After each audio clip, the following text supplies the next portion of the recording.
ابھی جو بہار سرکار نے مرکزی حکومت کے اشارے پر ہم کہیں گے جو جانچ کا عمل شروع کیا ہے وہ انتہائی خطرناک بات ہے۔ مدرسوں میں چاہے وہ ملحقہ مدرسے ہوں جو مدرسہ ایجوکیشن بورڈ سے ملحق ہیں، بہار سرکار سے جن کو پیسے ملتے ہیں ان کے اساتذہ کو، نہ صرف یہ کہ ان اساتذہ کو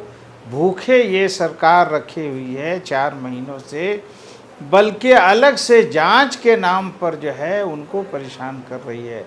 اور نہ ان کو تنخواہیں ہو رہی ہیں۔ تو یہ سب سے بڑا ظلم ہے کہ جانچ کے نام پر آپ تنخواہوں کو روک رہے ہیں، حالانکہ یہ جانچ پہلے 1 سال کے اندر ہائی کورٹ کے حکم سے ہو چکی ہے، جس کی فائلیں مدرسہ بورڈ میں بھی ہیں اور بہار سرکار کے ایجوکیشن ڈپارٹمنٹ بھی ہے۔ تو کل کے پروگرام میں ہم ان سب معاملے پر بھی بات کریں گے، اور دوسرا مسئلہ جو ہم سمجھتے ہیں کہ اس سے زیادہ خطرناک ہے کہ وہ بہار سرکار نے مرکز کے اشارے پر غیر دستوری اور غیر تحریری ہمارے مدرسوں اور مسجدوں کی جانچ شروع کر دیا ہے 14 نکاتی، جس میں وہ نقشے بھی مانگ رہے ہیں، زمین کے بھی کھاتہ خسرہ مانگ رہے ہیں۔ پہلا سوال یہ ہے کہ مدرسے جس ایریا میں واقع ہیں وہاں تو اسکول بھی ہیں پرائیویٹ، وہاں جو ہے مندر بھی واقع ہیں، اگر مسجدیں ہیں تو آپ کسی مندر کی جانچ نہیں کر رہے ہیں، آپ کسی اسکول کی جانچ نہیں کر رہے ہیں، آپ کسی پاٹھشالہ کے بارے میں تفصیلات نہیں طلب کر رہے ہیں، آپ مدرسوں اور مسجدوں کی تفصیلات طلب کر رہے ہیں۔ اس کا مطلب ہے کہ آپ اسی رخ پر چل رہے ہیں جس رخ پر آسام سرکار چل رہی ہے، یا بنگال کی حکومت نے جو اعلان کر دیا ہے، یا اس رخ پر آپ جانا چاہتے ہیں جس رخ پر یو پی میں جہاں آپ کی سرکار ہے وہ مدرسوں اور مسجدوں کے بارے میں جو اس نے ذہن بنا رکھا ہے، یا ابھی جس رخ پر جو ہے راجستھان کی حکومت مسجدوں کو اور مدرسوں کو توڑ رہی ہے، کیا بہار سرکار بھی اسی رخ پر جانا چاہتی ہے؟ تو ہم بہار سرکار کو بھی کل کی اس میٹنگ سے یہ واضح کریں گے کہ آپ غیر قانونی طریقے پر دستور کے خلاف یہ کام نہیں کر سکتے۔ ہم یہاں کی جو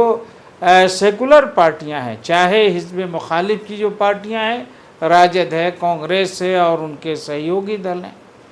ان سے بھی کہیں گے کہ آپ اس پر چپ مت رہیے، یہ ظلم کے خلاف بولنا اور آپ کو کھڑا ہونا ضروری ہے۔ جو سرکار کے سہیوگی پارٹیاں ہیں، چاہے جے ڈی یو ہو یا چراغ پاسوان کی پارٹی ہو یا دوسری پارٹیاں ہوں، ان سے بھی ہم کہیں گے کہ آپ یہ کام کیوں کروانا چاہتے ہیں؟ کیا آپ مدرسوں کو بند کرنے کی نیت رکھتے ہیں؟ کیا آپ مسجدوں اور مسلمانوں کو ڈیمولائز کرنا چاہتے ہیں نفسیاتی طور پر؟ ہم ان سارے مدعوں پر کل بات کریں گے، اور پھر جو تجویز ہوگی، جو پاس ہوگی، اس تجویز سے ہم حکومت کو بھی باخبر کریں گے اور اپنے لوگوں کو بھی۔ لیکن ہم جانتے ہیں کہ یہ کل کی ایک میٹنگ سے یہ کام نہیں ہوگا، اس لیے ہم اس کو ایک ابتدائی طور پر لے کے چل رہے ہیں۔ اگر تحریک کی ضرورت محسوس ہوگی، اگلے 1-2 ہفتوں میں تحریک ہم شروع کریں گے۔